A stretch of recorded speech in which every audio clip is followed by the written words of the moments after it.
Hello and welcome to the chemistry class once again. आज हम पढ़ रहे हैं कैनिज़ारो रिएक्शन, जो कि एक इम्पॉर्टेंट नेम रिएक्शन है यूनिवर्सिटी कॉलेजेस के एग्जामिनेशन के नज़रिए से या कॉम्पिटिटिव एग्जामिनेशन के नज़रिए से भी। तो आइए जान लेते हैं इसके कुछ अभिलाक्षणिक गुण या कैरेक्टरिस्टिक जो हैं कैनिज़ारो रिएक्शन के। सबसे पहली बात है कि this is a characteristic reaction of aromatic aldehydes and aliphatic aldehydes without alpha hydrogen.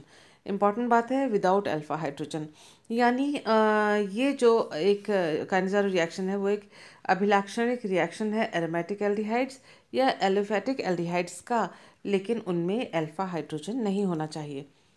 Alpha hydrogen यानी देखिए जो सी डबल बॉन्ड ओ यानी कार्बोनाइल कार्बन का के साथ वाला जो कार्बन है उसे अल्फा हाइड्रोजन कहा जाता है, उसके अल्फा कार्बन कहा जाता है, उस पर हाइड्रोजन नहीं होना चाहिए। देखिए ये देखिए एल्डिहाइडिक कार्बन है, उसके साथ बेंजीन रिंग लगा हुआ है, तो इसके अंदर भी जो है अल्फा हाइड्रोजन नहीं है। यहाँ पर अल्फा कार्बन है लेकिन इसके ऊपर 3 मिथाइल ग्रुप्स लगे हुए हैं, अल्फा हाइड्रोजन नहीं है। ये जो C double bond O H और इसके साथ एक बार और दिखाती हूँ मैं आपको, सी डबल बॉन्ड ओ और एच अगर लगा हुआ हो और इसके साथ बेंजीन रिंग हो, तो इस कार्बन पर देखिए ये वाला जो कार्बन है ये होगा अल्फा कार्बन। इसमें 1 2 3 और ये 4 बंध हैं, तो इस कार्बन पर कोई हाइड्रोजन नहीं हो सकता। तो ये अल्फा कार्बन है, ये अल्फा कार्बन है और उस पर हाइड्रोजन नहीं है, नहीं हो सकता है क्योंकि इस कार्बन पर 4 कार्बन कार्बन बंध हैं। एक एल्डिहाइड कार्बन के साथ है और 2 बेंजीन रिंग के दूसरे कार्बन के साथ इसके बंध है। तो हम जो 2 एग्जांपल्स हमने अभी स्क्रीन पे देखे हैं, यहाँ पर हम जो देख रहे हैं इस पे भी अल्फा हाइड्रोजन नहीं है और इस पे भी अल्फा हाइड्रोजन, यहाँ पर बेंजीन रिंग में अल्फा कार्बन पर हाइड्रोजन नहीं है।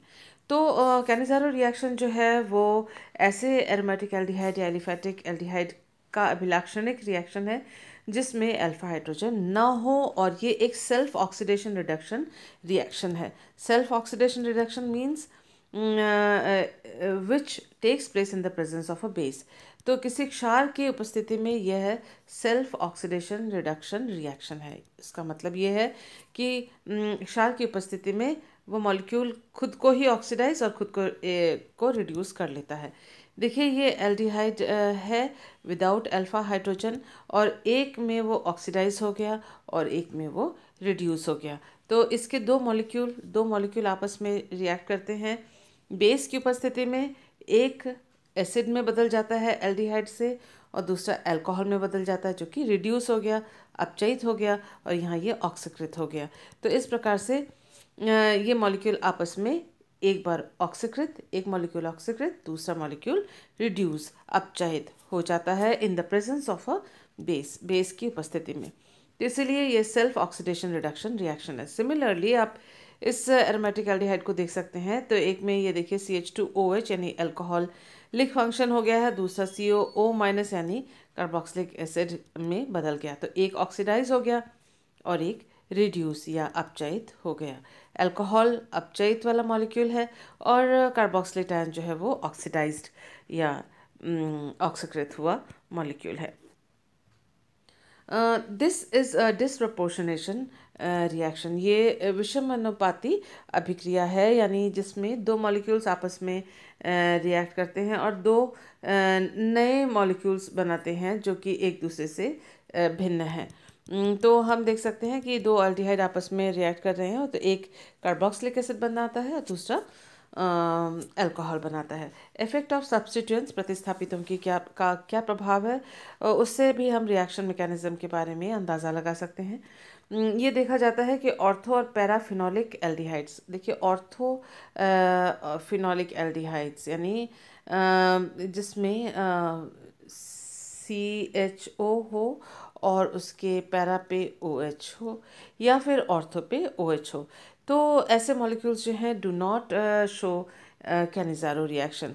ऐसा क्यों? देखिए, ये जो OH ग्रुप है वो अपने जो इलेक्ट्रॉन्स हैं, अपने इलेक्ट्रॉन्स जो हैं ऑक्सीजन, वो रेजोनेंस के द्वारा इस वलय में देता है, वलय को प्रदान करता है। ठीक उसी प्रकार से ये पाया गया कि electron withdrawing substituents, electron Aakarshi समूह जो हैं, increase the reactivity of the aldehydes, जो एल्डिहाइड की अभिक्रियाशीलता को बढ़ा देते हैं अगर इलेक्ट्रॉन विदड्रॉइंग, इलेक्ट्रॉन आकर्षी समूह है। तो ये जो फिनोलिक ग्रुप है यानी OH ग्रुप है, इलेक्ट्रॉन दाता है, और इलेक्ट्रॉन विदड्रॉइंग ग्रुप जो है वो रिएक्शन को इंक्रीज करते हैं। इलेक्ट्रॉन दाता समूह रिएक्शन को नहीं होने देते हैं, बंद कर देते हैं। इससे ये पता पड़ता है कि कोई ना कोई ट्रांजिशन स्टेट इस अभिक्रिया कैनिज़ारो रिएक्शन के दौरान बन रहा है जिसमें इलेक्ट्रॉन की अधिकता है यानी नेगेटिव चार्ज है उस ट्रांजिशन स्टेट में। हमें मालूम है किसी भी ट्रांजिशन स्टेट या संक्रमण अवस्था में यदि आवेश का घनत्व चार्ज डेंसिटी हाई होता है तो चार्ज डेंसिटी हाई होने के साथ वो ट्रांजिशन स्टेट अनस्टेबल हो जाता है। तो उसका स्टेबिलिटी कैसे बढ़ा सकते हैं? उसके लिए उसका जो नेगेटिव चार्ज है वो ख़त्म हो या कम हो। नेगेटिव चार्ज कैसे ख़त्म हो सकता है? जब इलेक्ट्रॉन विदड्रॉइंग, इलेक्ट्रॉन आकर्षी समूह जुड़ा हुआ हो। तो इलेक्ट्रॉन आकर्षी समूह जो है वो ट्रांजिशन स्टेट की स्टेबिलिटी को बढ़ाता है और रिएक्टिविटी, एल्डिहाइड की रिएक्टिविटी, अभिक्रियाशीलता कैनिज़ारो रिएक्शन के प्रति बढ़ाता है। उसी प्रकार से जो फिनोलिक OH ग्रुप है वो इलेक्ट्रॉन दाता है। तो अगर ट्रांजिशन स्टेट नेगेटिव है और ये इलेक्ट्रॉन दाता है और इलेक्ट्रॉन इसको पहुंचा रहे हैं और इलेक्ट्रॉन दे रहे हैं तो उस अभिक्रिया को होने में मुश्किल कर देंगे और रिएक्शन नहीं होगी। तो ये जो प्रतिस्थापितों का जो इफेक्ट है, इफेक्ट ऑफ सब्स्टिट्यूएंट जो है इस अभिक्रिया के ऊपर, कैनिज़ारो रिएक्शन के ऊपर, वो ये दर्शाता है कि transition state has some negative charge. Transition state के ऊपर, संक्रमण अवस्था जो इस अभिक्रिया के दौरान बनती है उस पर नेगेटिव चार्ज है। यूजिंग D2O, देखिए हैवी वाटर का जब यूज़ किया जाता है तो ये पाया जाता है कि जो अल्कोहल बन रहा है कैनिज़ारो रिएक्शन के दौरान, उस अल्कोहल में कोई CD बॉन्ड यानी ड्यूटेरियम के साथ कार्बन का कोई बंध नहीं है, जिससे ये पता पड़ता है कि जो कार्बन हाइड्रोजन बंध है वो अभिक्रिया के दौरान टूटकर H- कहीं नहीं बना रहा है, कार्बन हाइड्रोजन बॉन्ड टूट नहीं रहा है, बल्कि कार्बन हाइड्रोजन से जो हाइड्रोजन है वो डायरेक्ट एक मॉलिक्यूल से दूसरे मॉलिक्यूल में ट्रांसफ़र हो रहा है, तब जाके रिडक्शन हो पा रहा है। इस रिडक्शन के लिए हाइड्रोजन फ्री नहीं हो रहा है यानी कार्बन हाइड्रोजन बॉन्ड टूट नहीं रहा है। अगर कार्बन हाइड्रोजन बॉन्ड टूटता तो D2O से एक जब वापस वो जुड़ता है तो CD बॉन्ड भी बनता, क्योंकि जो माध्यम है रिएक्शन मिक्सचर में H2O भी है और D2O भी है। तो ये जो प्रोटॉन है वो या हाइड्रोजन है, H हाइड्राइड आयन है, वो यहाँ जुड़ सकता था कार्बन के साथ, जो कि नहीं हो रहा, जिससे ये पता पड़ता है कि कार्बन हाइड्रोजन बॉन्ड जो है इस अभिक्रिया के दौरान नहीं टूटता है और साथ ही साथ जो हाइड्रोजन का ट्रांसफ़र है वो डायरेक्ट है, direct transfer of hydrogen atom from one aldehyde molecule to another. तो ये दोनों बातें जो है रिएक्शन मैकेनिज्म को समझाने के लिए बहुत इम्पॉर्टेंट पॉइंट्स हैं। तीसरी बात है काइनेटिक्स। काइनेटिक्स ये रिएक्शन रेट पता किया गया तो रिएक्शन रेट में ये पता पड़ा कि ये थर्ड ऑर्डर रिएक्शन है, तृतीय कोटि का रिएक्शन है। एल्डिहाइड के कंसंट्रेशन टू द पावर 2 और बेस का कंसंट्रेशन टू द पावर 1, तो टोटल जो है वो 2 + 1 3, तो थर्ड ऑर्डर तृतीय कोटि की अभिक्रिया है। If alkoxide is used in Cannizzaro reaction then the product is ester. अभी हमने देखा कि दो एल्डिहाइड के मॉलिक्यूल्स आपस में बेस की उपस्थिति में रिएक्ट होते हैं, डिसप्रपोर्शनेशन रिएक्शन है, सेल्फ ऑक्सीडेशन रिडक्शन रिएक्शन है। लेकिन यदि हमने किसी एल्कोक्साइड को यूज़ किया है, देखिए बेस के रूप में, तो ऐसी स्थिति में एस्टर उत्पाद के रूप में हमें प्राप्त होता है। तो आइए देखते हैं कि इसका मैकेनिज्म किस प्रकार से है। यहाँ पर हमने तीनों में स्टेप के बारे में जो डिस्क्रिप्शन है वो यहाँ लिख दिया है, और इसके नेक्स्ट वाले स्लाइड में उसके तीनों के जो को यहाँ पर शो किया है। तो देखिए वो तीनों रिएक्शंस को एक जगह इसलिए शो किया ताकि समझने में आसानी हो। जब आप नोट्स बनाएं तो ये एक स्टेप लिखें और एक स्टेप के बाद इसके नेक्स्ट वाले जो स्लाइड में जो रिएक्शन लिखी है उसको यहाँ लिखें। फिर सेकंड स्टेप के बाद सेकंड वाला रिएक्शन लिखें, थर्ड के बाद थर्ड वाला रिएक्शन लिखें। मैंने यहाँ इकट्ठे इसलिए किया है ताकि समझने में आपका वो आसानी हो। तो देखिए पहले स्टेप में जो एक reducing anion, formation of a reducing anion by interaction of aldehyde with a hydroxide ion। Hydroxide ion के साथ यानी बेस के साथ एल्डिहाइड का रिएक्शन होता है जिसके फलस्वरूप एक रिड्यूसिंग एनायन नंबर 1 प्राप्त होता है। उसको हमने नंबर 1 डाला है यहाँ पर समझाने के लिए। This is a fast step. ये जो स्टेप 1 है वो फास्ट तीव्र गति का स्टेप है, यानी इससे गति निर्धारण नहीं होता। सेकेंड स्टेप जो है वो रेट डिटरमिनिंग स्टेप या स्लो स्टेप है, और इसमें जो रिड्यूसिंग एनायन पहले स्टेप में बनता है वो हाइड्राइड आयन का ट्रांसफ़र दूसरे एल्डिहाइड मॉलिक्यूल के कार्बोनाइल कार्बन को हाइड्राइड आयन ट्रांसफ़र करता है, हाइड्रोजन का ट्रांसफ़र कर देता है और सेकेंड मॉलिक्यूल को अपचयित या रिड्यूस कर देता है। और हाइड्रोजन का ट्रांसफ़र जो मॉलिक्यूल कर रहा है वो ऑक्सीडाइज हो जाता है, जिसको हाइड्रोजन मिल रहा है वो रिड्यूस हो जाता है।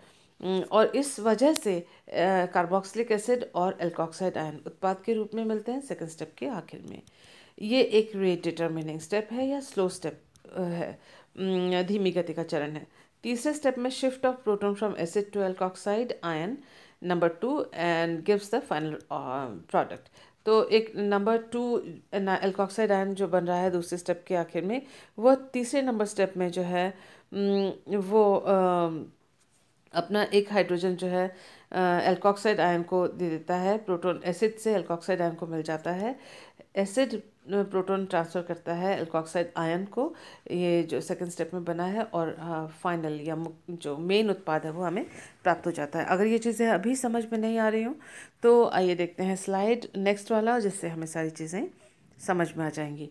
नोट्स बनाते वक्त इनके नीचे नीचे आप जो है स्टेप 1 का रिएक्शन, स्टेप 2 का रिएक्शन, स्टेप 3 का रिएक्शन लिखते चले जाइएगा।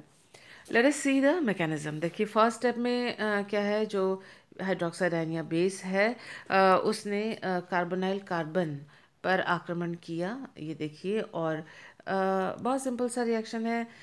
यहाँ पर कार्बन के ऊपर 4 बंध तो हैं ही, एक और बंध अगर ऑक्सीजन यहाँ इसके अपने इलेक्ट्रॉन्स के साथ बनाना चाहे, जैसे COH के बीच में बॉन्ड बना, ये नया बॉन्ड बना है, तो कार्बन के ऊपर 5 हो जाएंगे, 5 बॉन्ड हो जाएंगे। तो 5 बॉन्ड नहीं हो सकते तो C डबल बॉन्ड O अपने पाई बॉन्ड के इलेक्ट्रॉन्स को ले जाएगा O माइनस में, क्योंकि हमें मालूम है ऑक्सीजन ज़्यादा इलेक्ट्रोनेगेटिव या विद्युत ऋणी है। तो ये सिंपल ऑक्सीजन और कार्बन के बीच में बंध बना है, जो कि ये नया बंध है, और इस तरह से पहले स्टेप के आखिर में रिड्यूसिंग एनायन बनता है। इसको रिड्यूसिंग एनायन क्यों कहते हैं? इसको रिड्यूसिंग एनायन इसलिए कहते हैं क्योंकि नेक्स्ट स्टेप में, स्टेप नंबर 2 में, ये अपना एक हाइड्रोजन सेकेंड एल्डिहाइड के मॉलिक्यूल को दे देता है। दिस इज़ फर्स्ट एल्डिहाइड का मॉलिक्यूल, ये पहला एल्डिहाइड का मॉलिक्यूल है, और अपने ही तरह दूसरे एल्डिहाइड मॉलिक्यूल के साथ ये रिएक्ट कर रहा है। देखिए जो फर्स्ट स्टेप में बना है वो ये जिसको रिड्यूसिंग एनायन करते हैं, नंबर 1 डाला है जिसको हमने, और ये जो हाइड्रोजन को इस कार्बोनाइल कार्बन को शिफ्ट कर रहा है, इसे कहते हैं हाइड्राइड ट्रांसफ़र। तो हाइड्राइड ट्रांसफ़र इस रिएक्शन एरो के ऊपर आप लिख लीजिएगा, TRANSFER, और जब आप नोट्स बनाए तो हाइड्राइड ट्रांसफ़र इसके एरो के ऊपर लिखिए। ये देखिए ये जो कार्बन हाइड्रोजन का जो इलेक्ट्रॉन है वो हाइड्रोजन इलेक्ट्रॉन के साथ इस हाइड्रोजन कार्बन के साथ बंध बना रहा है, मतलब अपने इलेक्ट्रॉन्स लेके जा रहा है और यहाँ इस कार्बन के साथ बंध बना रहा है, तो CH बंध बना। पाई इलेक्ट्रॉन्स के जो इलेक्ट्रॉन्स है वो ऑक्सीजन के ऊपर चले गए, तो यहाँ देखिए O माइनस हुआ, यहाँ पर O माइनस है, और फिर देखिए कि ये जो कार्बन है इस पे इलेक्ट्रॉन की कमी हो गई, तो ऑक्सीजन O माइनस ने अपने अपने इलेक्ट्रॉन्स कार्बन ऑक्सीजन के बीच में दिए, तो ये CO बना, और CO डबल बॉन्ड बना, और इसके साथ ही आप देखिए कि ये जो बंध है वो टूट गया। तो ये वाला मॉलिक्यूल है, रंग से भी आपको पता पड़ गया होगा, दो अलग अलग रंग के मॉलिक्यूल्स बनाए हैं, जबकि दोनों ही सेम एल्डिहाइड हैं। अब देखिए, इसको हाइड्रोजन मिला, ये रहा नया हाइड्रोजन, ऑक्सीजन के ऊपर इलेक्ट्रॉन्स चले गए पाई बन के, तो ये O-, ताकि कार्बन के ऊपर 4 के 4 बन रहे। तो इससे हमें मिला एल्कोक्साइड आयन, यानी ये एल्काइल ग्रुप, और ऑक्सीजन के ऊपर माइनस एल्कोक्साइड आयन बना है, नंबर 2 डाला है। और इस तरह से सेकेंड स्टेप में ये हो गया रिड्यूस, ये हो गया ऑक्सीडाइज, ये ऑक्सीडाइज हो गया और ये अपचायित या रिड्यूस हो गया क्योंकि इसको हाइड्रोजन मिला। तो ये रिड्यूस्ड, ये ऑक्सीडाइज्ड, ये ऑक्सीडाइज हो रहा है और ये रिड्यूस हो रहा है। रिड्यूस होने के बाद ये मिला, ऑक्सीडाइज होने के बाद ये मिला। थर्ड स्टेप में जो है COOH, ये कार्बोक्सिलिक एसिड है और एसिड है इसलिए प्रोटॉन दाता है। तो ये O- जो है अपने इलेक्ट्रॉन्स के साथ इस प्रोटॉन के साथ रिएक्ट करके OH बना लेता है और इस ऑक्सीजन हाइड्रोजन बंद के इलेक्ट्रॉन जो है ऑक्सीजन अपने ऊपर लेता है, तो O- बना। तो ये देखिए कार्बोक्सिलिक एसिड का सॉल्ट कार्बोक्सिलेट आयन यहाँ प्राप्त हुआ है और यहाँ पर हमें अल्कोहल प्राप्त हुआ है। तो हम देख सकते हैं एक ही प्रकार के दो एल्डिहाइड्स हैं, ये दोनों सेम हैं, अलग अलग रंग से इसलिए दिखाया था कि समझ में आए। तो ये दोनों एल्डिहाइड आपस में रिएक्ट किए एक बेस के उपस्थिति में और एक जना हो गया ऑक्सीडाइज और दूसरा मॉलिक्यूल हो गया रिड्यूस। तो सेल्फ ऑक्सीडेशन रिडक्शन मैकेनिज्म हुआ। ये डिसप्रपोर्शनेशन इसलिए कहा जाता है, दो सेम मॉलिक्यूल दो अलग अलग मॉलिक्यूल को उत्पाद के रूप में प्रदान करते हैं। क्रॉस्ड कैनिज़ारो रिएक्शन, जैसा कि नाम से पता है, अलग अलग प्रकार के अगर एल्डिहाइड लिए जाएं। देखिए इससे पहले वाले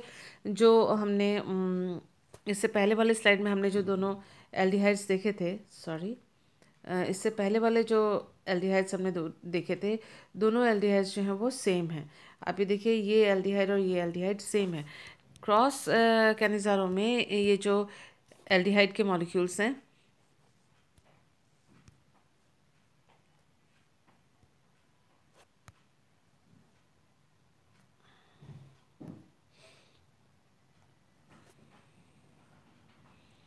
क्रॉस्ड कैनिज़ारो में जो एल्डिहाइड के मॉलिक्यूल्स हैं वो एक दूसरे से डिफरेंट होंगे।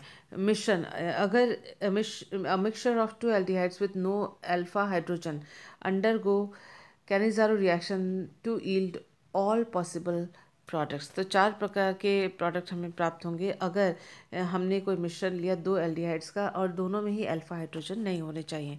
अल्फा हाइड्रोजन होते ही एल्डोल कंडेंसेशन या दूसरे रिएक्शंस हो जाएंगे, तो बिना अल्फा हाइड्रोजन के ही कैनिज़ारो रिएक्शन होगा। इस चीज़ को आप याद रखिएगा। ये देखिए, एक एल्डिहाइड हमने RCHO लिया, दूसरा R'CHO लिया, दोनों एक दूसरे से डिफरेंट है। ये अलग है और ये अलग है। एक में R के ऊपर डैश लगाया हुआ है R', ये देखें आप, और यहाँ R है, ये R' है।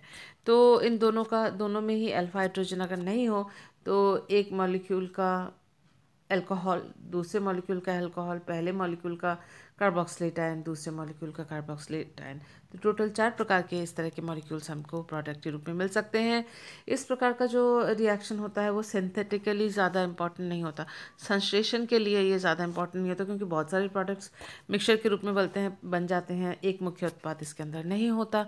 ये सिर्फ एक्सपेरिमेंटल या अभिक्रिया को समझने के लिए ही ऐसे रिएक्शन ज़्यादा उपयोगी होते हैं, किसी चीज़ का संश्लेषण करने के लिए ज़्यादा उपयोगी नहीं होते। If one of the aldehydes is formaldehyde, देखिए अगर कोई भी इन दोनों में से एल्डिहाइड में से एक अगर फॉर्मेल्डिहाइड हो, फॉर्मेल्डिहाइड सबसे ज़्यादा रिएक्टिव किस लिए होता है? क्योंकि C+O, यहाँ पर H, यहाँ पर H, और CO की जो कार्बन होता है उसका रिएक्टिविटी ज़्यादा इसलिए है क्योंकि ऑक्सीजन जो है ज़्यादा इलेक्ट्रोनेगेटिव होने के कारण ये पाई बंद के इलेक्ट्रॉन अपनी ओर ले लेता है, जिसकी वजह से इसके ऊपर डेल्टा माइनस और यहाँ पर कार्बन के ऊपर डेल्टा प्लस आता है। डेल्टा प्लस कार्बन के ऊपर आता है तो कोई भी नाभिक नहीं आसानी से इसके ऊपर आक्रमण कर देता है, जैसा कि हमने क्रॉस्ड कैनिज़ारो रिएक्शन में देखा कि OH- आक्रमण करता है। तो इसकी अभिक्रियाशीलता, कार्बोनाइल कार्बन की अभिक्रियाशीलता इसलिए ज़्यादा है क्योंकि ऑक्सीजन इलेक्ट्रॉन्स को अपनी ओर खींचता है और कार्बन इलेक्ट्रॉन डेफिशिएंट या इलेक्ट्रॉन न्यून हो जाता है। जब यहाँ पर आर ग्रुप यानी एल्काइल ग्रुप हो, ऐसी स्थिति में वो जो एल्काइल ग्रुप होता है अपने प्लस आई प्रभाव के द्वारा इस कार्बोनाइल कार्बन के इलेक्ट्रॉन की कमी को पूरा करने की कोशिश करता है। और अगर हाइड्रोजन हो, ये प्लस आई प्रभाव नहीं दिखा सकता, तो इस कार्बन के इलेक्ट्रॉन की कमी को पूरा नहीं कर सकता। इलेक्ट्रॉन की कमी को पूरा नहीं कर सकता तो नाभिक स्नेही आसानी से इसके ऊपर आक्रमण करता है। तो उसका मतलब यदि एल्डिहाइड में यदि यहाँ पर आर लगा हुआ हो, उसकी अभिक्रियाशीलता कम हो जाएगी। 2 आर लगे हुए हैं तो दोनों इलेक्ट्रॉन देंगे प्लस आई प्रभाव के द्वारा इस कार्बोनाइल कार्बन को, तो कीटोन की अभिक्रियाशीलता और अधिक कम होगी। फॉर्मल्डिहाइड में कार्बोनाइल ग्रुप के साथ दोनों हाइड्रोजन हैं। ये दोनों जो हाइड्रोजन हैं इलेक्ट्रॉन दे नहीं सकते इस कार्बोनाइल कार्बन को, इस वजह से ये बहुत ज़्यादा रिएक्टिव होता है। और जैसे ही नाभिक स्नेही इसके पास आता है उसके साथ ये फट से रिएक्शन कर लेता है। तो यदि क्रॉस कैनिज़ारो रिएक्शन में एक एल्डिहाइड फॉर्मल्डिहाइड है जो कि बहुत ज़्यादा रिएक्टिव है दूसरे एल्डिहाइड के तुलना में, तो ये जो है हमेशा रिड्यूसिंग एनाइन बनाएगा, क्योंकि जैसे ही OH के पास आएगा फट से ही रिएक्शन करेगा। और स्टेप 1 में ये जो है रिड्यूसिंग एनाइन बना देगा, यानी O माइनस, यहाँ देखिए H एंड इसको इस तरह से दिखाऊं ज़्यादा अच्छा होगा, एक सेकेंड। CO माइनस, यहाँ है H, यहाँ है H और यहाँ OH। तो ये रिड्यूसिंग एनायन इस प्रकार से फर्स्ट स्टेप के आखिर में बनाएगा और सेकंड स्टेप में ये जो हाइड्रोजन है वो ट्रांसफ़र दूसरे एल्डिहाइड को कर देगा, तो हाइड्राइड आयन ट्रांसफ़र ये कराएगा। मैकेनिज्म आप इससे पहले वाले स्लाइड में देख ही चुके हैं। तो पहले वाले एल्डिहाइड की जगह फॉर्मल्डिहाइड रखें और हाइड्राइड आयन ट्रांसफ़र करवाएं। तो ऐसे में आप देख सकते हैं जो हाइड्राइड आयन ट्रांसफ़र के बाद जो हाइड्राइड आयन को ट्रांसफ़र कर देता है दूसरे मॉलिक्यूल को, वो खुद ऑक्सीडाइज हो जाता है। तो ये फॉर्मल्डिहाइड खुद ऑक्सीडाइज हो जाएगा और जो दूसरा एल्डिहाइड है जिसमें कि एक फिनाइल ग्रुप जुड़ा हुआ है या एल्काइल ग्रुप जुड़ा हुआ है, वो अल्कोहल में परिवर्तित हो जाएगा या वो अपचयित हो जाएगा, ये ऑक्सीडाइज हो जाएगा। फॉर्मल्डिहाइड ऑक्सीडाइज हो जाएगा, ये ऑक्सीडाइज होगा। तो इसी तरह से ये चीज़ आपको याद रखनी है, कॉम्पिटिटिव के नज़रिए से ये ज़्यादा इम्पॉर्टेंट इन्फॉर्मेशन है। इंट्रामोलिकुलर कैनिज़ारो रिएक्शन, जैसा कि नाम से ही पता पड़ता है कि एक ही मॉलिक्यूल के अंदर, यानी अगर कैनिज़ारो रिएक्शन हो तो उसका मतलब एक ही मॉलिक्यूल के अंदर 2 एल्डिहाइड ग्रुप होने चाहिए और उन पर अल्फा हाइड्रोजन नहीं होना चाहिए। तो carbonyl compound such as 1,2 dialdehydes and alpha keto aldehyde हो या 1,2 डाइएल्डिहाइड हो। 1,2 डाइएल्डिहाइड माने निकटवर्ती 2 कार्बन आइटम पर एल्डिहाइडिक समूह का होना। अल्फा कीटो एल्डिहाइड यानी एल्डिहाइड जिसके पहले इसके साथ जुड़े हुए पहले कार्बन पर कीटो ग्रुप हो। ऐसे जो है इंट्रामोलिकुलर कैनिज़ारो रिएक्शन दिखाते हैं, क्योंकि वो एक ही मॉलिक्यूल के अंदर हाइड्राइड आयन का ट्रांसफ़र कर सकते हैं। इसी वजह से इसको इंटरनल कैनिज़ारो रिएक्शन भी कहते हैं, क्योंकि एक ही अभिक्रिया के अंदर दोनों रिएक्शन हो रहे हैं। एग्जाम्पल आप देख सकते हैं, ये है कीटो एल्डिहाइड। तो कीटो एल्डिहाइड फिनाइल ग्लाइकोल, तो ये जो एल्डिहाइड है उसके ऊपर एल्डिहाइडिक कार्बोनाइल कार्बन के ऊपर देखिए आप इस तरह से OH का आक्रमण हुआ, तो ये जो है ये जो हिस्सा है वो रिड्यूसिंग एनायन की तरह कार्य कर रहा है और फिर नेक्स्ट में जो है ये हाइड्रोजन है उसका ट्रांसफ़र इस कार्बोनाइल कार्बन पर हो रहा है। तो हाइड्राइड आयन ट्रांसफ़र हुआ। ये हाइड्राइड आयन ट्रांसफ़र जो है हमेशा स्लो स्टेप होता है या गति निर्धारक चरण होता है, जिससे कि आप देख सकते हैं कि ये जो C डबल बॉन्ड वो है वो O माइनस और ये जो कार्बन है कार्बोनाइल कार्बन उसके ऊपर ये हाइड्रोजन आ गया, यानी ये हिस्सा जो है वो रिड्यूस हो गया और ये हिस्सा ऑक्सीडाइज हो गया। ये रिड्यूस हो गया, ये ऑक्सीडाइज हो गया। तो इस तरह से और फिर उसके बाद ये जो कार्बोक्सिलिक एसिड का जो हाइड्रोजन है वो इस एल्कोक्साइड आयन वाले ऑक्सीजन पर ट्रांसफ़र हो गया, तो ये हिस्सा हो गया अपचयित या रिड्यूस, ये हो गया ऑक्सीडाइज। इस पर जो है वो हाइड्राइड आयन ट्रांसफ़र हुआ और इसने हाइड्रोजन दिया, तो ये हो गया ऑक्सीडाइज, ये हो गया रिड्यूस्ड। ये रहा ऑक्सीडाइज्ड हिस्सा, रिड्यूस्ड हिस्सा, और ये है ऑक्सीडाइज्ड हिस्सा जो कि कार्बोक्सिलेट आयन है। तो सॉल्ट ऑफ मैंडेलिक एसिड प्राप्त हुआ फिनाइल ग्लाइकोल से। ये रहा ग्लाइकोल। ग्लाइकोल जो है ग्लाइकोल जो है 1,2 डाई एल्डिहाइड है। दोनों कार्बन पर, निकटवर्ती कार्बन पर एल्डिहाइडिक ग्रुप हैं, तो दिस इज़ 1,2 डाई एल्डिहाइड। ये है ग्लाइकोल। उसका एग्जाम्पल सोडियम हाइड्रोक्साइड यानी OH आयन की उपस्थिति में एक जो होता है ऑक्सीडाइज, और ये जो है वो रिड्यूस्ड। तो यानी इसने हाइड्राइड आयन ट्रांसफ़र इस कार्बन को किया, जिसकी वजह से ये अल्कोहल में चेंज हो गया और ये खुद ऑक्सीडाइज हो गया और हमें ग्लाइकोल से हाइड्रोक्सी एसीटेट उत्पाद के रूप में प्राप्त हुआ। मुझे उम्मीद है कि आपको ये मैकेनिज़्म समझ में आया होगा, और हम कुछ एग्जांपल्स देख लेते हैं कैनिज़ारो रिएक्शन के। ये रहा एल्डिहाइड जिस पे अल्फ़ा हाइड्रोजन नहीं है, बेस की उपस्थिति में 2 मॉलिक्यूल दे रहा है, जिसमें एक में CH2OH है यानी अल्कोहल, और ये एसिड का सॉल्ट। इसी तरह से दोनों अगर एक ही मॉलिक्यूल में दोनों फंक्शनल ग्रुप्स हों, तो एक हो गया रिड्यूस और दूसरा हो गया ऑक्सीडाइज, यानी अल्कोहल में बन गया, ये कार्बोक्सिलेट आयन में बदल गया।